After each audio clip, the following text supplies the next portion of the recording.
Borden tugged at William by the leg, forcing him down. Tristan, Sophie thought.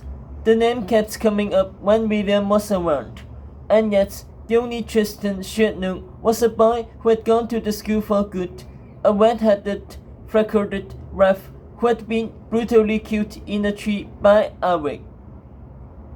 Sophie's throat, looking back at the red-headed, freckled Ralph with Borden.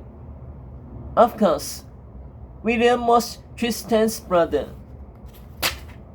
It explained everything. William's resentment towards Tedros, his insistence that the prince bullied his brother. Does he know how Tristan died? Does he know the snake was friends with Tristan's killer?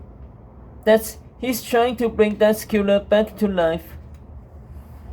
It's why Japheth wanted the past power, Sophie remembered. It's why he killed his own twin. For Alec. This was about more than being killed king to Japheth, more than killing Tedros or erasing his opponents. This was about Japheth getting his best friend back. This was about love. Sophie knew that story well. She had climbed out of hell to find her ever after with her best friend again and again, and yet there was always something in the way. Sophie, hurry! She looked down as Robin, Borden, William, and Bettina converged on the pool of lights, paused to jump through and escape back into the woods. They survived the flower traps. Only she was left to finish. Sophie smiled with relief, hurrying down her flank. More blooms ambushed her, their voices louder, more insistent, but she was untouchable now, like a last wolf charging for her pack.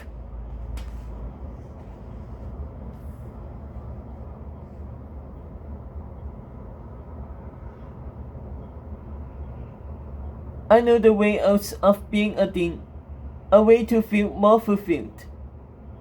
Sophie thought, I'll feel fulfilled when the snake is dead. I know a way to check on your father in Gafferden, to see if he's alive or dead. Stefan has a new family now, Sophie dismissed. I know a way for you to look even more beautiful. Impossible, Sophie weeps. I know a way out of your secret cravings for cheese. Now you're just being trapped. I know a way out of your fairy tale, so that you and Agatha can be how you once were. Sophie hesitated. The very last flower on her flank loomed over her, white petals covered by thorns, the chapped glow, flashing hot pink.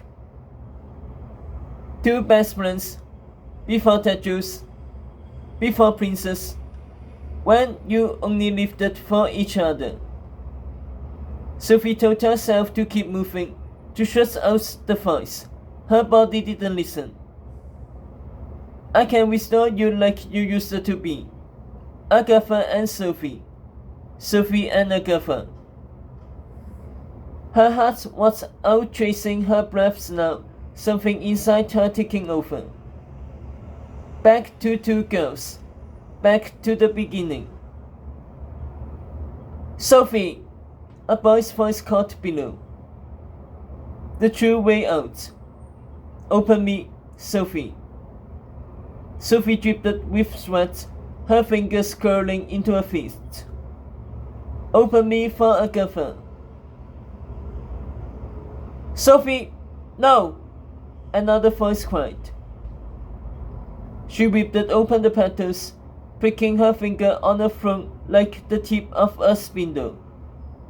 Blood dripped onto her white dress. Inside the bloom, the pink glow withered, white petals desiccating to dust. Only the thorns remained, thickening, growing longer and longer. Sophie snapped out of her chase. Oh no.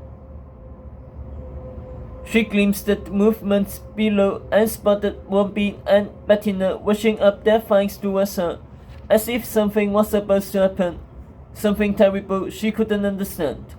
She spun back to the flower.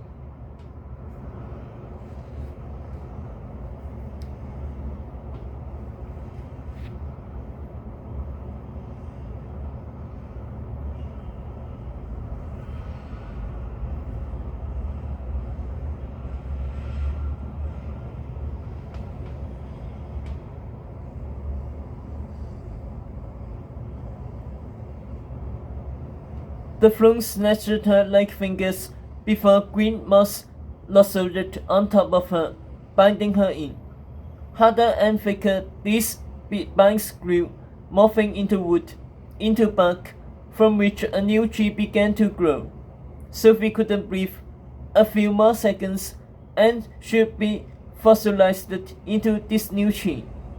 Tearing her hand free, she seared through wood with her glue, freeing herself, and instantly plummeted backwards, ricocheting off a branch, then another, then another. Around the pit, new trees erupted from rice flowers, an explosion of branches and leaves, ping-ponging Sophie up into darkness. She could hear the shrieks of her friends, careening off new growing trees, their bodies tiny shadows in the cast of her glow. More trees detonated to life, following Sophie up in an endless white canopy, higher, higher, until she saw a ceiling of earth above. Branches suddenly crumbled at her like a flume and crushed her through dirt, then through stone.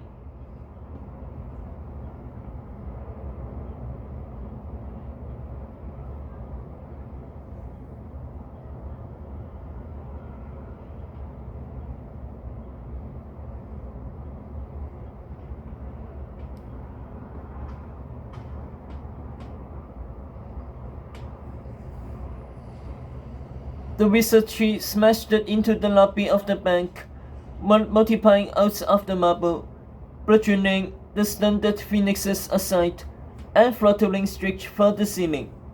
Sophie hung on tight, ducking under branches. Boom!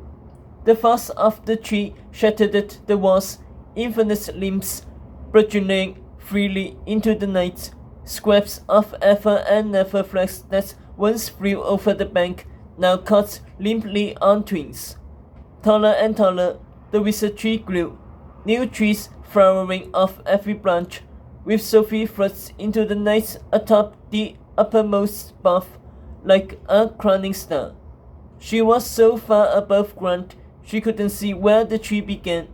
Her body lofted against gravity, angling for the moon. Clinging to the top, she let out a piercing cry.